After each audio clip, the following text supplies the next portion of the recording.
नमस्कार, मी प्रज्ञा कर्जोकर। सर्व प्रेक्षकांना जय महाराष्ट्र। बातम्यांचा घेऊया वेगवान आढावा।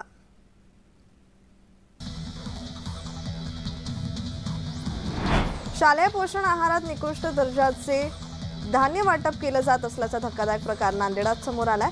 तर विद्यार्थ्यांसाठी दिले जाणारे कडधान्य निकृष्ट असल्याचे कारण देत भोकर येथील एका शाळेने हे धान्य परत केलंय। प्राथमिक शाळेतील विद्यार्थ्यांचे शारीरिक आरोग्य सुदृढ राहावे यासाठी शालेय पोषण आहार दिला जातो, मात्र या योजनेची अंमलबजावणी काटेकोरपणे होताना दिसत नाहीये।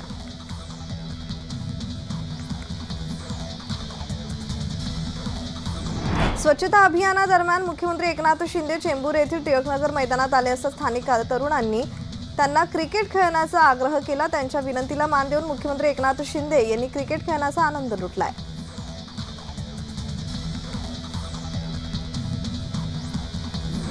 नागपूरमधील बाजारगाव सोलार कंपनी स्फोट झाला। स्फोटात 15 ते 16 जणांचा मृत्यू झाल्याची माहिती समोर येते। स्फोटातील मृतांचा आकडा वाढण्याची शक्यता वर्तवण्यात येते। सकाळी 9च्या सुमारास ही भीषण घटना घडली। घटनेची माहिती मिळताच पोलिसांसह अग्निशमन दलाचे कर्मचारी घटनास्थळी दाखल झाले।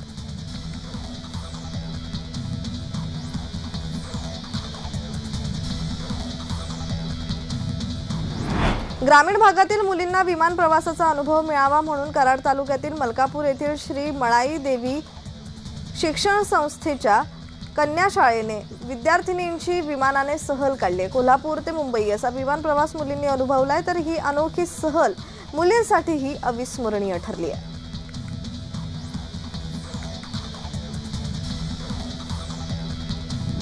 धुळे शहरासह जिल्ह्याचे तापमान गेल्या 2 दिवसांपासून झपाट्याने खाली आले आहे। जिल्ह्यात तापमानाचा पारा 10 अंश सेल्सिअस पर्यंत खाली आलेला आहे। यंदाच्या हिवाळ्यातील हे सर्वात कमी तापमान नोंदवले गेले आहे। शहरात गारठा वाढला असून सायंकाळी गार वाऱ्यांमुळे थंडीचे प्रमाण अधिकच जाणवत आहे। मागील आठवड्यापर्यंत तापमानाचा पारा 16 अंश सेल्सिअस पर्यंत होता, तो आता 10 अंश सेल्सिअस पर्यंत खाली आल्यानंतर त्याचा विपरीत परिणाम जनजीवनावर होतोय।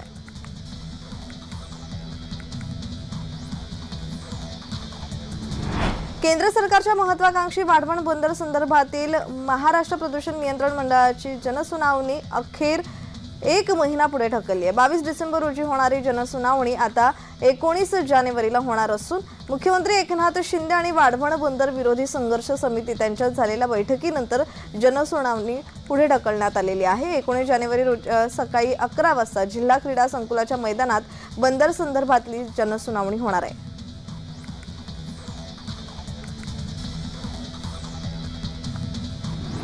मराठी महिन्यानुसार सध्याच्या मार्गशीर्ष महिन्यात विठुराया हे विश्रांतीसाठी गोपाळपुरी जाऊन पोहोचले आहेत। मार्गशीर्ष महिन्यात विठ्ठलाचे वास्तव्य हे मंदिरात नसून गोपाळपूर जवळच्या विष्णुपदावर असते। मंदिराप्रमाणेच विष्णुपदावर देखील विठ्ठलाचे पहाटेपासून रात्रीपर्यंत सर्व राजोपचार होतात। त्यामुळे सध्या मंदिरासोबतच चंद्रभागेकाठी असणाऱ्या विष्णुपदावर विठ्ठू भक्तांची मांदियाळी भरलेली पाहायला मिळते।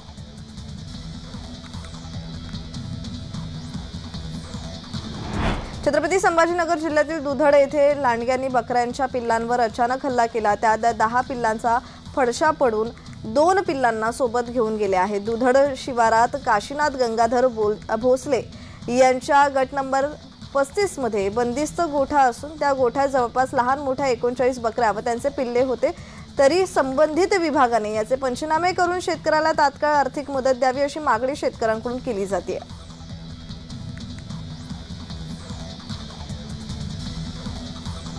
बुलढाणा जिल्ह्यातील 6 वर्षीय शिवराजने महाराष्ट्रातील सर्वात उंच शिखर म्हणून ओळख असलेल्या कळसुबाईचे शिखर चढून दाखवण्याची किमया साधली। लोणार येथील 6 वर्षीय शिवराज सचिन कापुरे याने याआधी देखील जॉर्ज एव्हरेस्ट हे शिखर सर केले आहे। कळसुबाई शिखर सर करताना शिवराजला खूप मजा आली असल्याचं तो सांगतो। वयाच्या अवघ्या 6व्या वर्षी 5427 फूट उंच कळसुबाई शिखर शिवराजने सर केल्याने त्याचे सर्वत्र कौतुक होत आहे।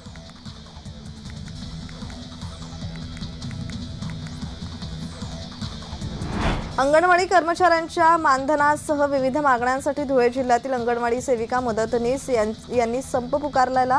तर या संपात जिल्ह्यातील 3000हून अधिक कर्मचाऱ्यांनी सहभाग घेतल्याने जिल्हाभरातील 2000 अंगणवाड्यांमधील बालकांची किलबिल थांबलेली आहे। महत्त्वाचं म्हणजे कर्मचाऱ्यांच्या संपामुळे बालकांना देण्यात येणारा पोषण आहार वाटपासह आरोग्य तपासणीचा प्रश्न निर्माण झालाय।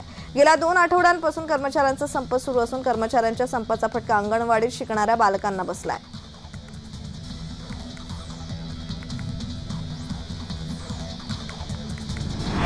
बुलढाणा जिल्ह्यातील साखरखेर्डा येथील शेतकऱ्यांचा रस्ता हा पाण्याखाली आल्याने त्यांच्या शेतात जाण्यासाठी आता रस्ताच राहिलेला नाहीये। परिणामी त्यांची शेती पडीत राहण्याची शक्यता आहे।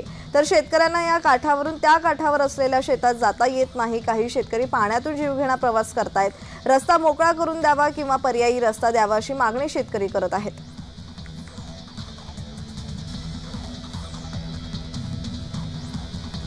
अलिबाग तालुक्यातील गरुडपाडा इथे कबड्डी स्पर्धा सुरू असताना प्रेक्षक गॅलरी कोसळून 4 जण जखमी झालेत। यातील 3 सरकारी रुग्णालयात उपचार करून घरी सोडण्यात आले, तर एकावर खासगी रुग्णालयात उपचार सुरू आहेत। रात्री 10:30 वाजण्याच्या सुमारास ही घटना घडली। स्पर्धा पाहायला प्रेक्षकांची गर्दी झाली होती। त्याचवेळी तात्पुरत्या स्वरूपात उभारण्यात आलेली लोखंडी प्रेक्षक गॅलरी कोसळली आणि या घटनेचा व्हिडिओ समोर आलाय।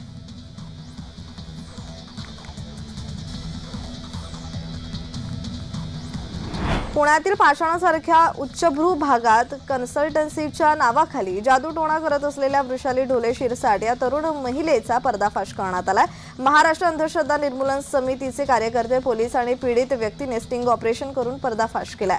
तर नैराश्य दूर करून स्पर्धा परीक्षेत यश मिळवून देण्यासाठी युवकाला औषधोपचार घेण्यापासून रोखून त्याला गंडे दोरे बांधून राख खायला दिली, पाय धुतलेले पाणी प्यायला दिले, अंगी अंत्यक्रिये शक्ती असल्याचे भासवून युवकाला मृत्यूची भीतीही दाखवण्यात आली। या सर्व प्रकरणाचा अनिसने पर्दाफाश केलाय।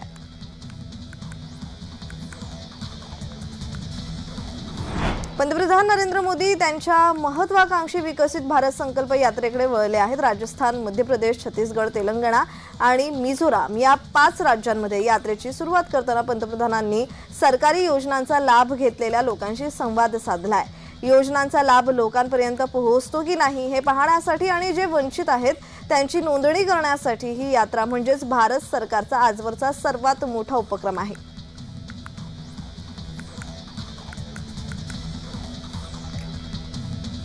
अयोध्येमध्ये राम जन्मभूमीवर भगवान रामाच्या मंदिरात 22 जानेवारी रोजी प्राणप्रतिष्ठा सोहळा होणार आहे। त्याप्रसंगी पंतप्रधान नरेंद्र मोदी यांच्यासह अनेक मान्यवर उपस्थित राहतील।